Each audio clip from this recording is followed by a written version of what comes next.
challenging this morning for some bizarre reason. Okay, so today we are talking about dispelling iridology mess. We've got Lori from Calgary, yay. We've got Maria from the Philippines, that's fabulous. And we've got Trina from Nevada again. Super, so good to see you and have you with me today. Thank you for being here. Today we are going to look at some of the myths that surround iridology, and we're going to I've added a little extra information towards the back end of this as well. So if you've been with me on this one before, you want to stay to the very end because I've got some more stuff to share with you. So the first myth that we want to talk about is the owl story, right? Now, again, as we're going through, if you've got questions, please post them, whether you're with me on Facebook or on Instagram or with me live on the webinar. If you've got questions about what we're talking about, go ahead and post them and I will do my best to answer them for you. Most of us have heard the owl story. Ignaz van Petzele, an 11-year-old boy in Hungary, somehow came into possession of an owl. We think it was an owl that had a broken limb. And he said he saw a black line in the owl's iris. And as he nursed the owl back to health, the black line went away. Now, I've got many issues with this story. Number one, birds of prey are not typically open to being handled. And so I'm not sure how Ignaz was able to capture this bird. I love what Bill Cardona says. Modern iridology can't explain the owl story. Von Petzele's story has a very long time ago and happened a long time ago. It's not been reproduced. We've got all of these animal sanctuaries where injured birds and wild animals are taken to be nursed back to health and then rehabilitated. One would think that there would have been a bird, an owl or a hawk or whatever with a broken something coming in, and that the veterinarians and technicians there would have noticed this thing in the eye. At any rate, hasn't happened. So it's just a waste of time to repeat this story. It creates confusion. We need to think critically. So this is really important. Bill says if you look at a picture of an owl's eye or most any animal, the structure of the iris is different from humans.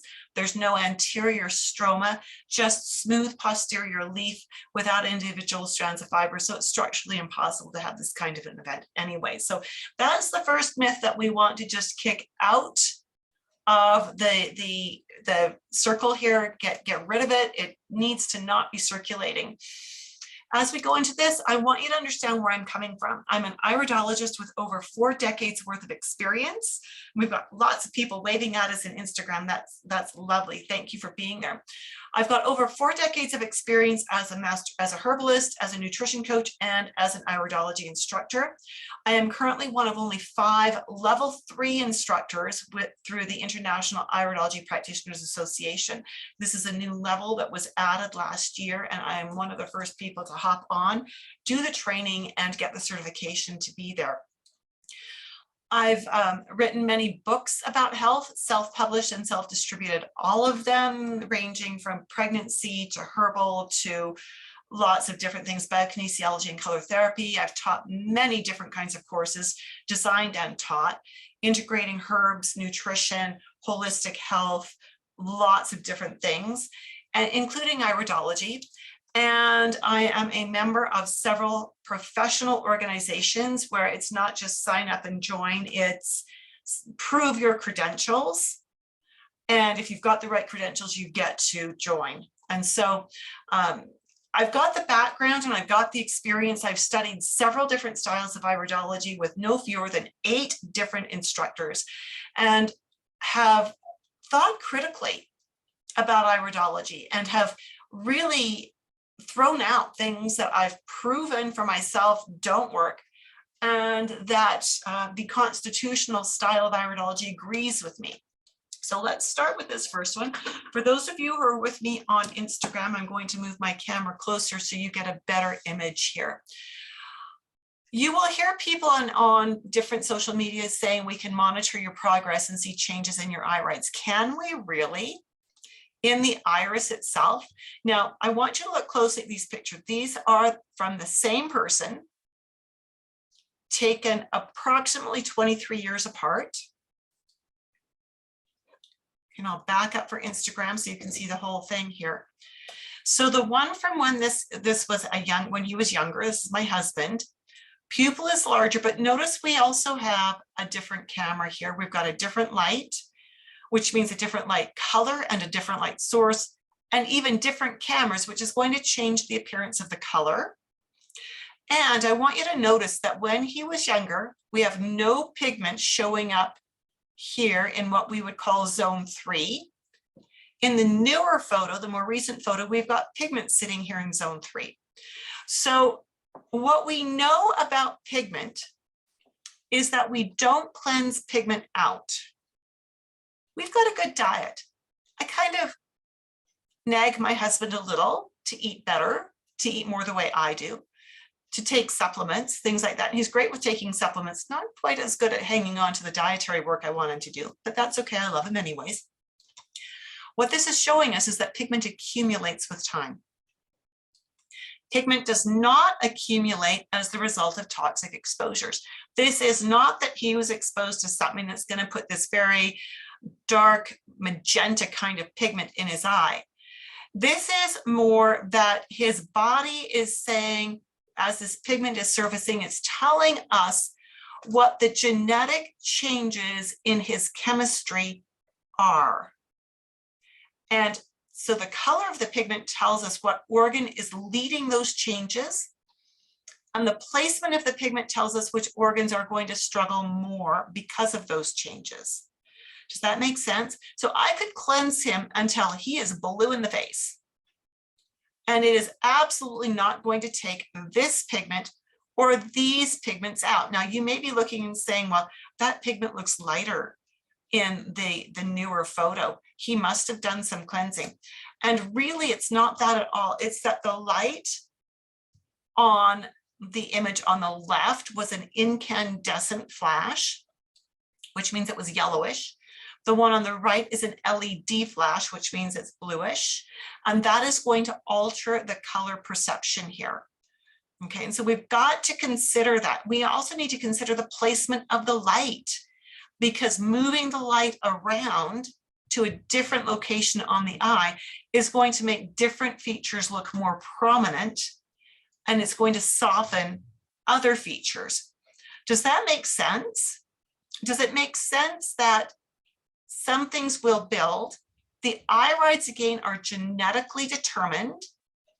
They're not determined by what you eat or breathe or toxic exposures. They are determined by your genes. What may change is what we see in the sclera. Trina says it appears that the break on the top of the eye is less wide on the second picture. You're looking at this one, aren't you, Trina? Right here at 12 o'clock. I want you to consider what happens to these fibers if we stretch them out, because notice the pupil is much smaller in the image on the right than it is on the left.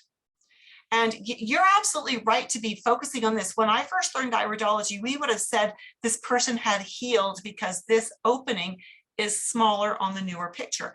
What they didn't teach us was that when the iris gets smaller, the fibers are pulled straighter. And as they're pulled straighter, the kinks are going to flatten out, which is going to mean that gap is going to look narrower.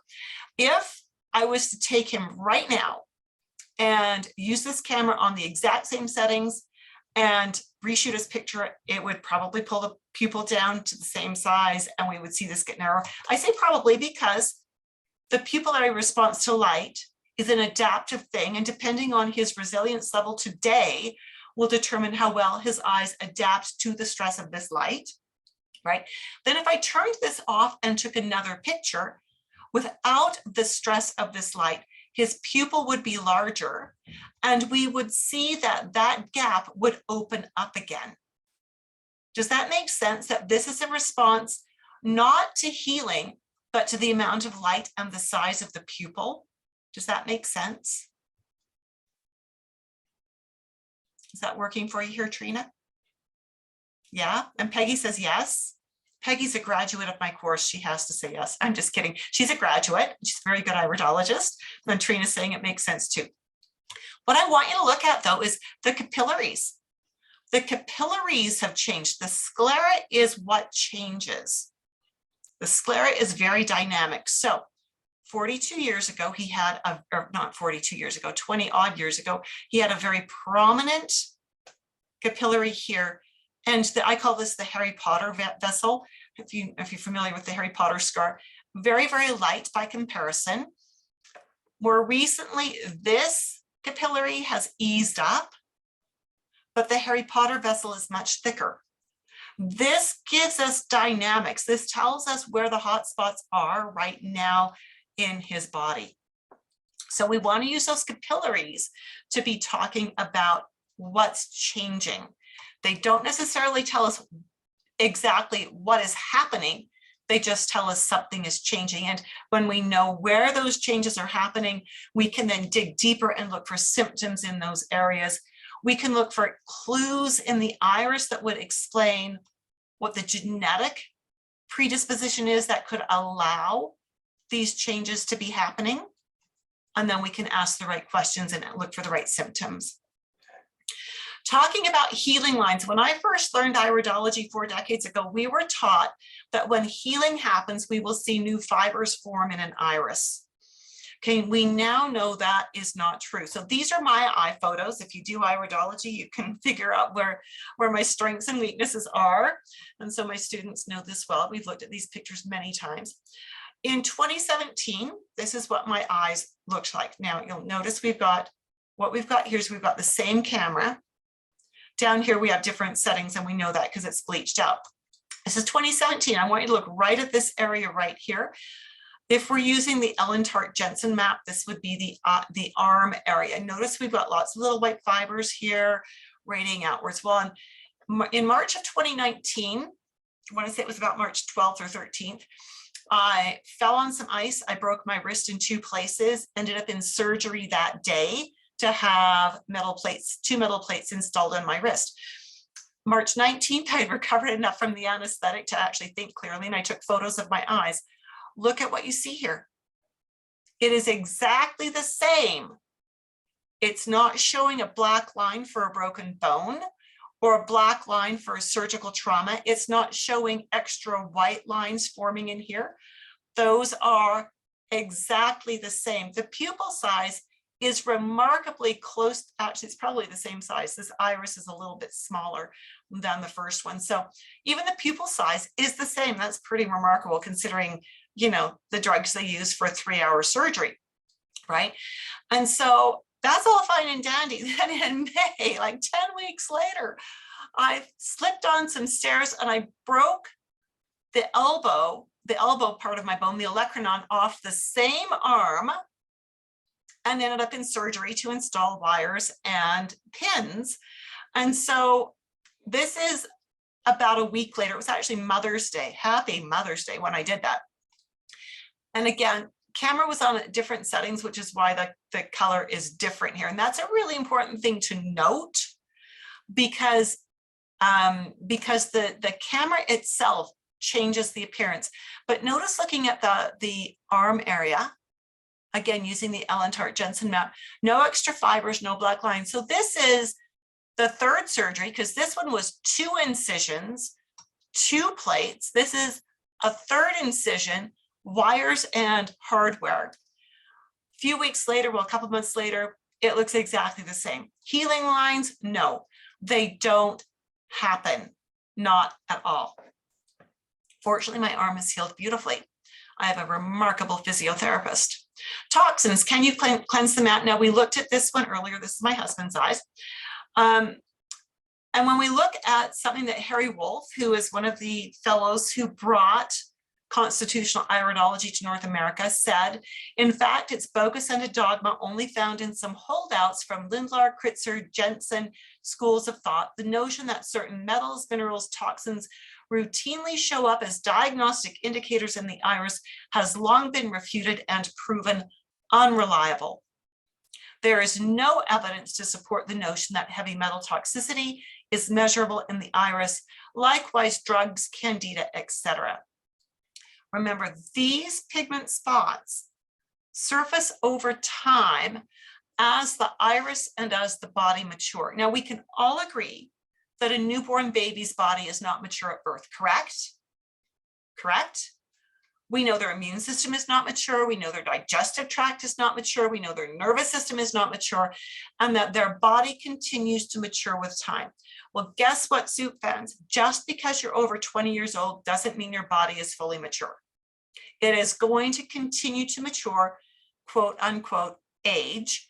And these pigments that we see surfacing in an iris are simply genetically programmed to tell us where the body is likely going to run into struggles, where the weak links may be developing. Right? As we age, things can break down, usually based on genetics, can also be based on abuse. Is this making sense? If this is making sense, give me a makes sense in the comments box.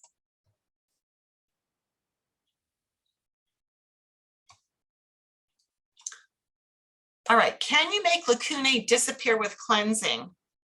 Now, do I have lacunae on here?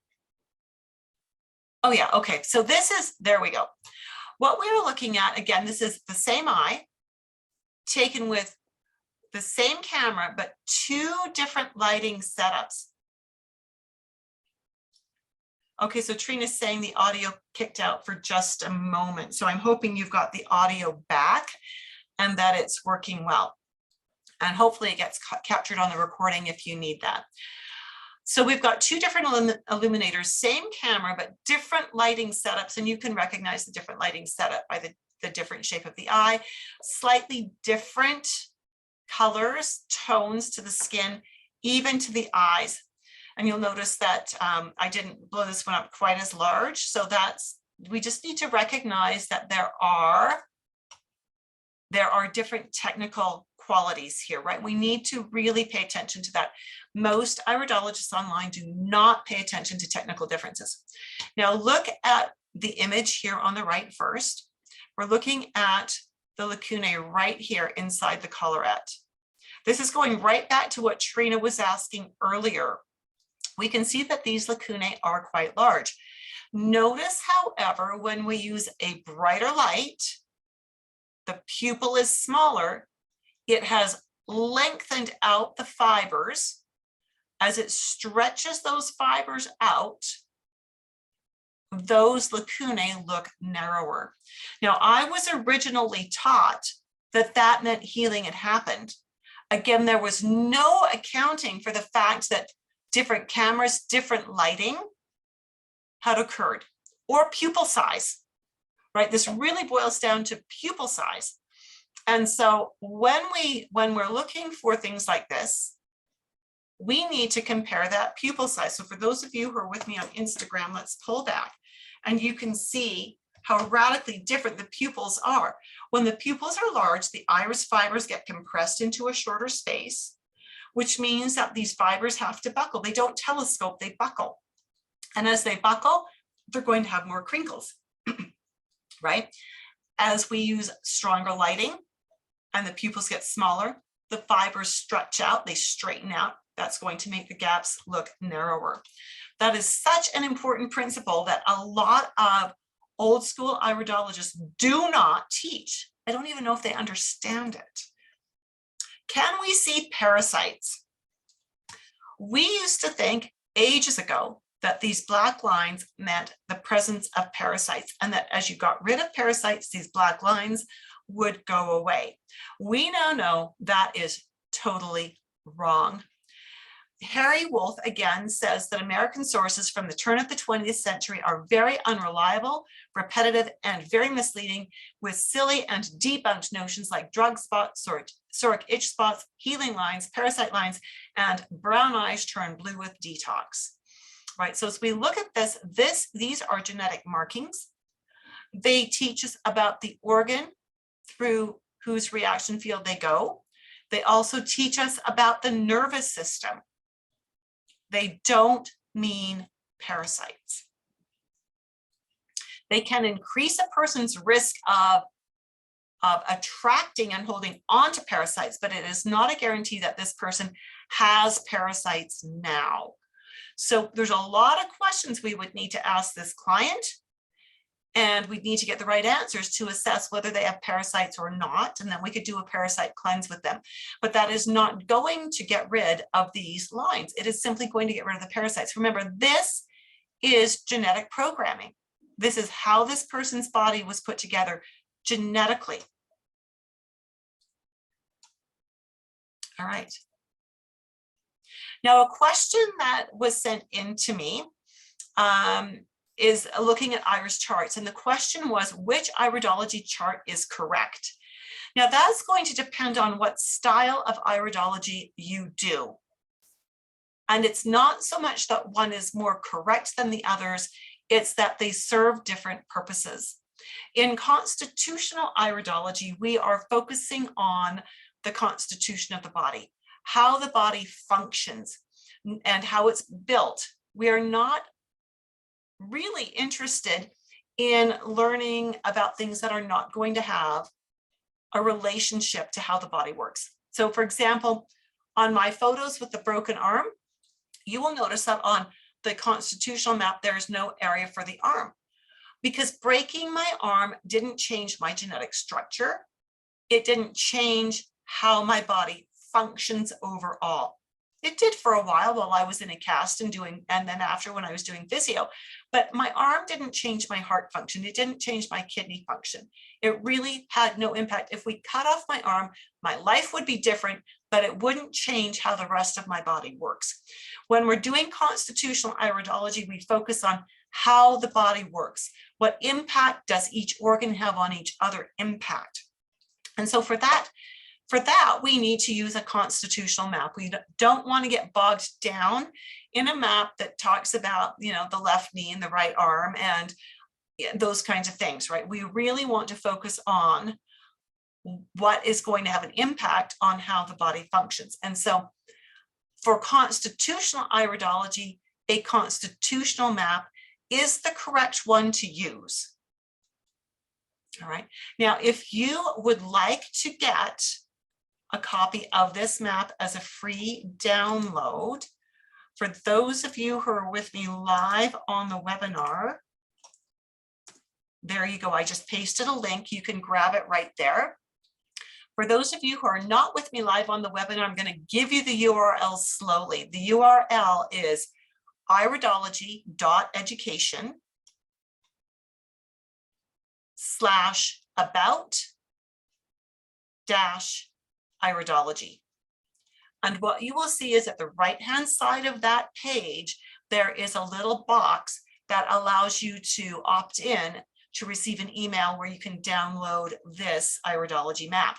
So again, this is not getting hung up on things that are not genetic. This is all about the genetic inheritance. Okay, so that's a really important point. What chart is correct? Well, it depends on your style.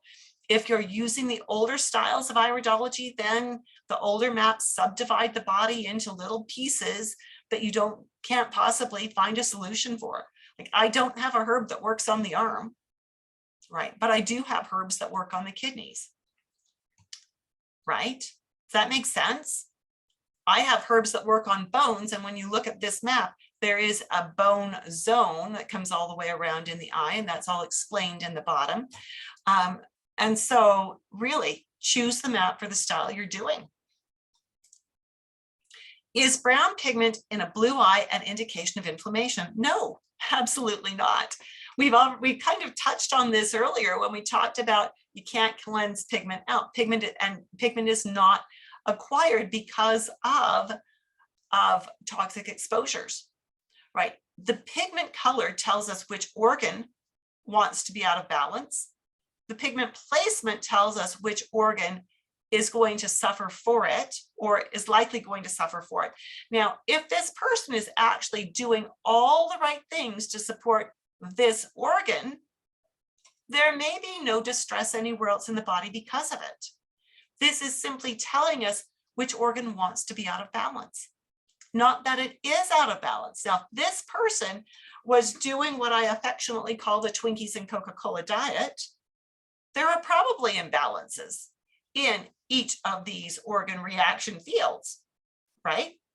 But if this person has a really excellent diet, really excellent lifestyle, these pigments are not going to go away. This person will simply mitigate the fallout by taking good care of their body. Is that working for you? Does that make sense? If that makes sense, give me a number 1 in the comments box. And for those of you who are with me on Facebook and Instagram, I'm watching your comments as well. So if you want to weigh in on this, and many of you are giving me ones here, fabulous, absolutely brilliant. Is white in a blue iris an indication of scarring? Absolutely not. Absolutely not. White in a blue iris is simply an indication of predisposition towards certain chemistries, right? And it doesn't mean scarring.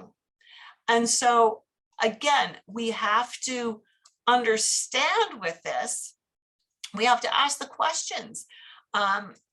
We have to understand what this person's diet and lifestyle is to understand if this white is even having an impact now. Just like the brown in a blue eye, white in a blue eye simply tells us what their genetic predispositions are. Their symptoms tell us if they are experiencing issues with those predispositions. Their diet and their lifestyle and even their emotions will help us to understand why they're experiencing those symptoms. And when we understand all of that, we can coach our client to help them reverse that chemistry, reverse those symptoms. Are we going to see the irides change? No, we will not. We might see the sclera change. That's what the goal would be to see the sclera change. And the bigger goal, really the bigger goal is we want to see their overall health improve, right? If the sclera doesn't change, I'm not overly concerned. I want to see that their symptoms are improving, right? We used to think that, you know, the white meant the person was too acidic, that there was inflammation, that was the result of certain dietary processes. Those dietary processes had put things into these eyes. Now, these are actually 2 different people, not the same person, just in case you were wondering. And we now know that the diet doesn't change the eyes. The diet changes how the genetics behave to create the symptoms, right? Okay. So can we diagnose diseases using iridology? Absolutely not. Only licensed medical practitioners are legally allowed to diagnose or prescribe. And even if we are NDs or MDs, we do not diagnose from this iris. Now, and I know the laws are different in different places. Here where I live, to be a naturopath, you have to pass board exams. And then you are on par with a medical doctor, with the exception of you don't have access to our socialized medicine system, but you can diagnose. You probably have access to private labs, and you don't have hospital privileges, right? I know there are many places in the States where you can get ND training, but you have absolutely no recognition from anybody anywhere. And so, you know, I want to take this back to iridology. When I first started studying iridology way back in the early 1980s, like 1980-ish, I was taught the Jensenian style, and I was taught we could diagnose from the eye. We could name diseases. We could say, you have a problem here, you have a problem here, you have a problem here. We could do readings, iris readings, and it really was like reading tea leaves cold. And so that was what got me frustrated, because I was telling them what I saw in their eyes and I was always wrong, right? And the problem simply hadn't surfaced yet. Fast forward in the early 1990s, I learned constitutional iridology. And oh, did it ever make more sense to me? I found that looking at the eyes and correlating what I saw in the eyes to my client's symptoms meant I could understand why they had the symptoms. And then I could ask really great questions to understand what had triggered these symptoms and help my client get on a better path. Iridology cannot be used to diagnose. It is an assessment tool, and we use it to gain an understanding of the blueprint of the body, including tendencies towards illness or patterns of weakness in the system. But we don't diagnose. We simply don't name disease.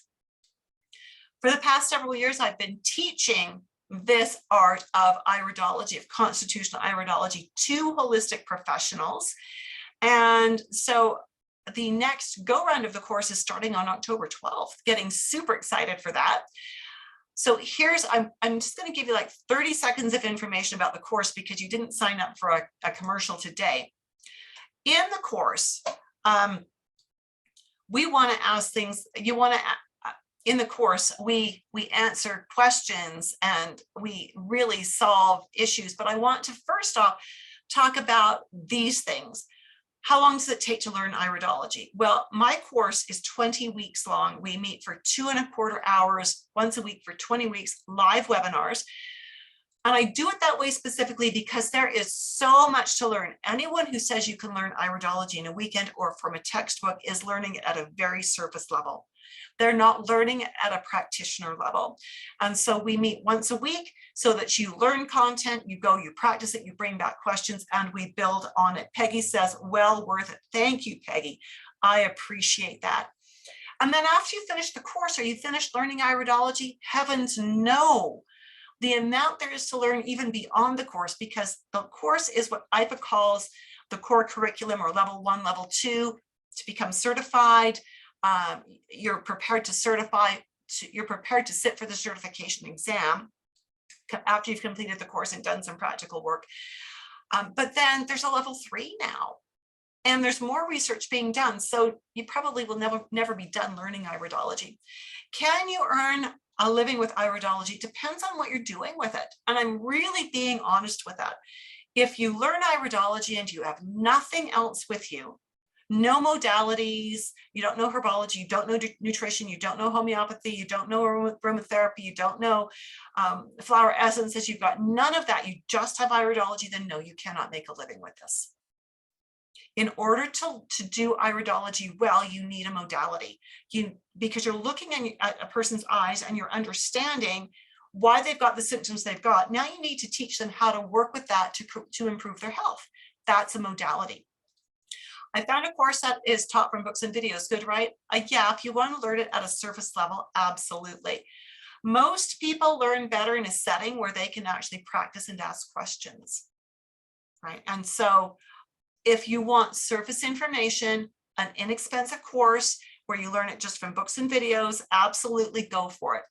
If you are a holistic professional, and if you have an anatomy and physiology course under your belt, then I'm going to invite you to look at my course a little bit further, because my course is the only live, online, fully mentored course for nutritionists, herbalists, and naturopaths who want to streamline their clinical work without sacrificing client care. It enables you to assess your clients and create programs for them in under an hour when you know what you're doing. And the programs you create will be programs that your clients can stick to, that are simple enough that they can actually do them, make some progress, and make them want to come back to learn more from you, right? It teaches you how to coach your clients step by step to actually have your clients stay with you and get success. I've got clients that have been with me for 4 decades now, right? They started with me when I was a Jensenian. Thank goodness they were patient, because as I flipped over to constitutional, our programs have become so much better and so much more doable for them. So again, this course is designed to help you prepare to become certified. The next course start date is October 12th. And I only accept people into the course that I have spoken with. I need to make sure you have what you need to do this course. It is a rigorous course. By the time we're like a third the way through, students are going, I can't believe how much there is in this course, because it is designed for professionals. We are not just teaching one marking is one problem. We are teaching how the markings work together. And the only way you know how that happens and how that works is if you understand the body and you've already got a college level anatomy and physiology course under your belt. So if you are wondering if you've got what it takes to do this course, I'm not trying to say What I'm trying to say here is I only teach professionals.